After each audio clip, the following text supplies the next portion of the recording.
maybe you can explain the process of you getting drafted and the feelings that you went through. For some of these players, we haven't had too many guests come on here that have got drafted. It's more like I like explaining what I can translate to of the underdog and the undrafted trying to claw their way up. But now that since we got you drafted, whether it was dub or NHL, maybe you can explain a little bit through that, and then in like a brief shortened version, just what Yeah, well, I remember, so I was this monster child growing up, and in minor hockey when I was like 10, 12, 13 years old, I was literally like a foot taller than the next kid.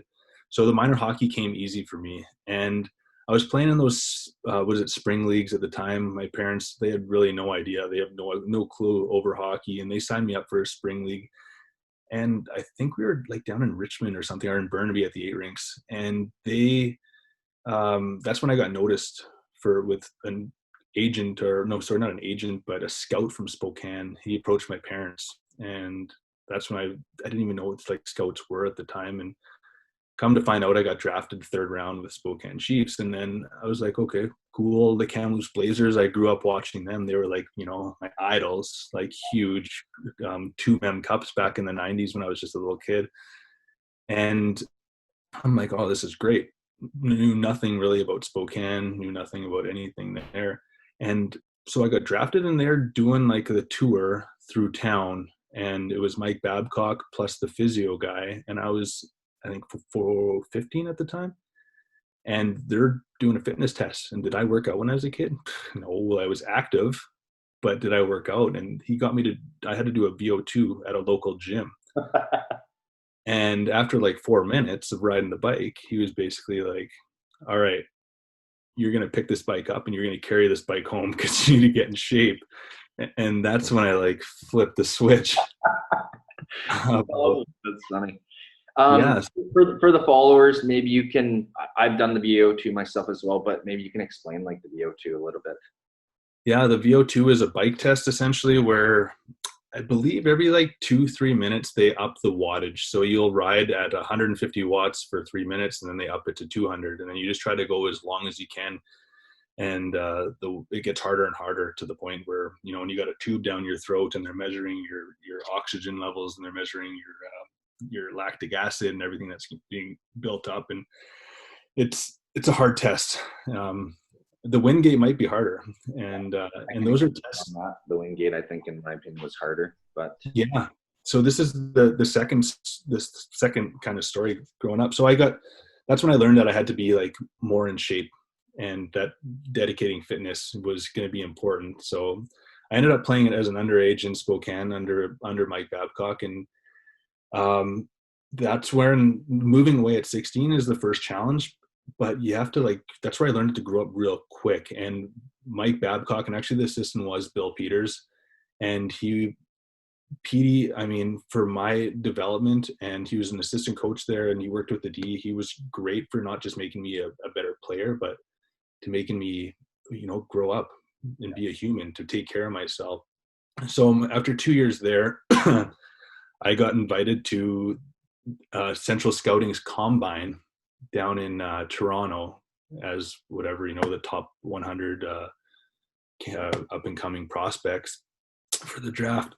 Excuse me. And it was the same thing.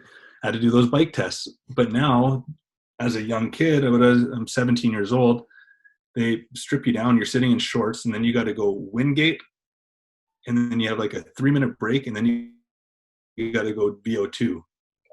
And if you've ever done a Wingate, this is like the short version, 30-second version of a bike ride where they just take a bunch of weight and you're going as fast as you can, and they drop the weight and to the point where you can barely move, but you have to push so hard for 30 seconds. It may sound easy, you think you can do anything for 30 seconds, but it is tough. And I ended up doing the VO2 after, and I got sick, like down the tubes, and it was not a good start. So I realized fitness, again, is really important. Yeah. No, that's a good way to put it. I did the Wingate as well. Yeah. And yeah, they let you fly on the bike, and then once they drop that weight, you're like, whoa, what's happening? And you learn the grind Oh, you go in your head and you're going to crazy weird places just to get through that. Because the first like 8-10 seconds, you're like, I got this. And all of a sudden it just like kind of stops. And you got 10 people screaming at you to like go harder and pedal and the bike's shaking. And you don't realize that in 10 seconds, you can go from a gray shirt like this to completely soaked in 30 seconds. Yeah. Like So when you went to the draft, did you go to the draft? no, I didn't go to the draft. Yeah, that's when I stayed home and I graduated in Kamloops instead. Yeah. Yeah. And so while being at home, what was that feeling like to get drafted or waiting to get drafted, like up until like what was kind of going through your head? A bit of I that. was drafted. I was drafted in 2001, and yeah, there was like internet and stuff, but it wasn't nothing like we weren't on our phones, and there's uh, we were listening to the news, and I had some friends over at the place, and it was I don't know, it was just like it was an emotional feeling. Like I'm an emotional guy. Like I feel things pretty hard.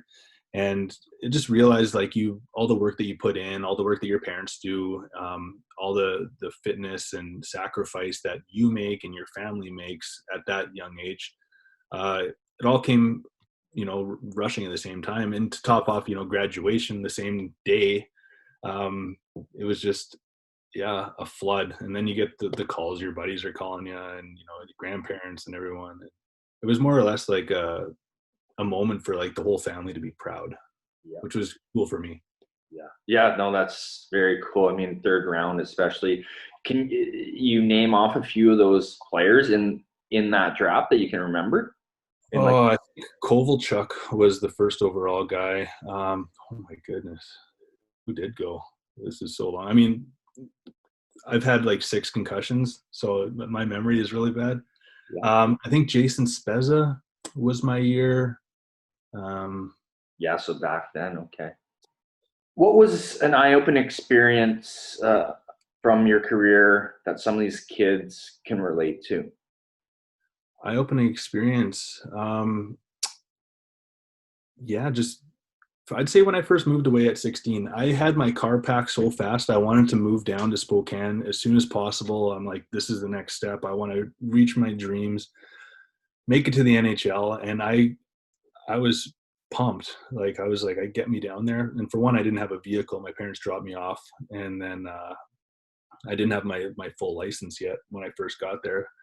But what I realized is that you can't just rely on your mom to do your laundry anymore. You can't, if you want to have a cell phone, you got to save up some money and pay those bills. And if you want a car, you got to save up and put gas in the tank. And, if you're playing junior hockey, that's not the case. And it's just creating that, like, growing up just a little bit, learning how to just handle things on your own, learning the professionalism that you're there now to work on your education, but you're mostly there to perform at hockey.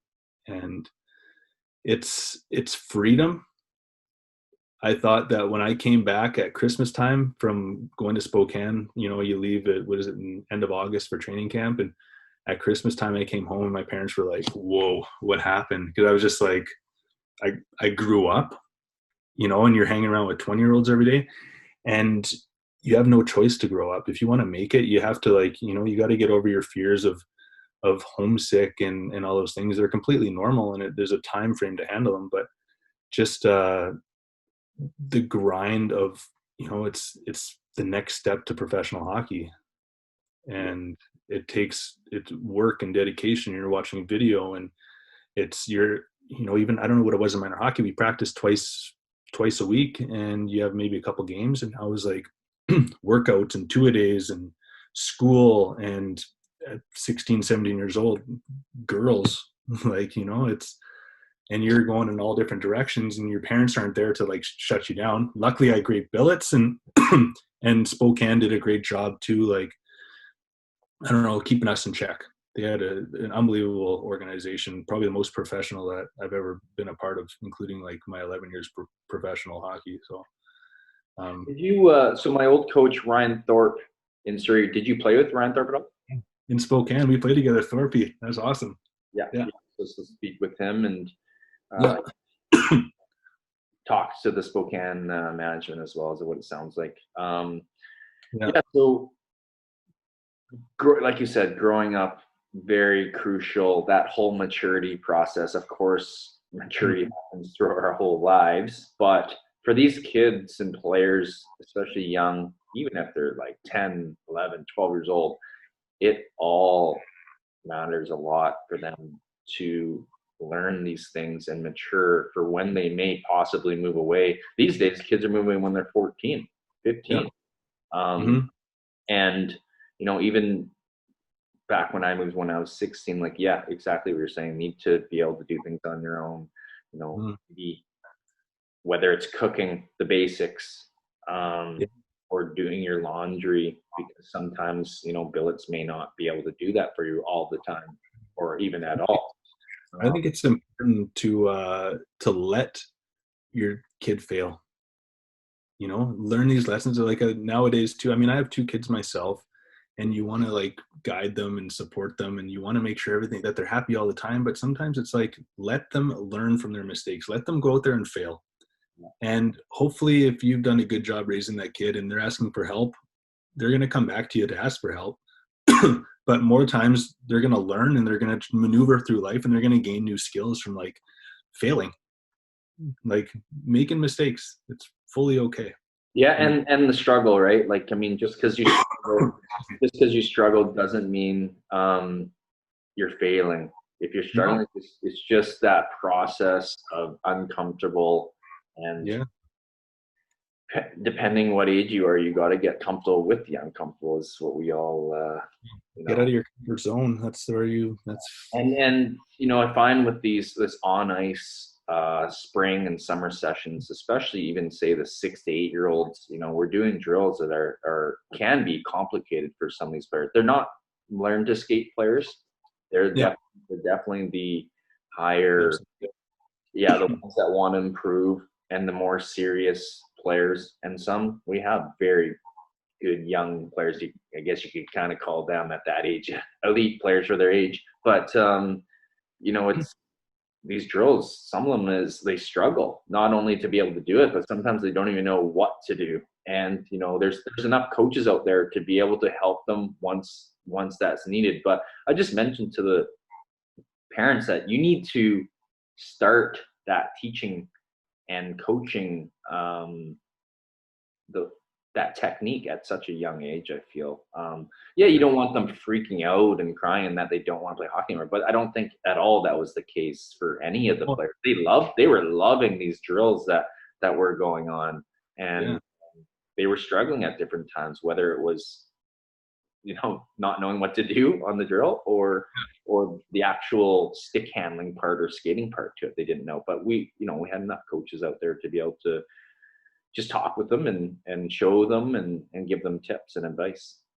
yeah. I think that especially at a young age nowadays, like you have to be so animated to these kids too. They have to make it like just super fun, and that you're explaining why you're doing this. Like, and when you can do this, then you're going to be exactly like McDavid, blah blah blah. And Yeah, you just yeah, yeah. Oh, like, yeah, yeah. To give them that influence and motivation for sure. Yeah.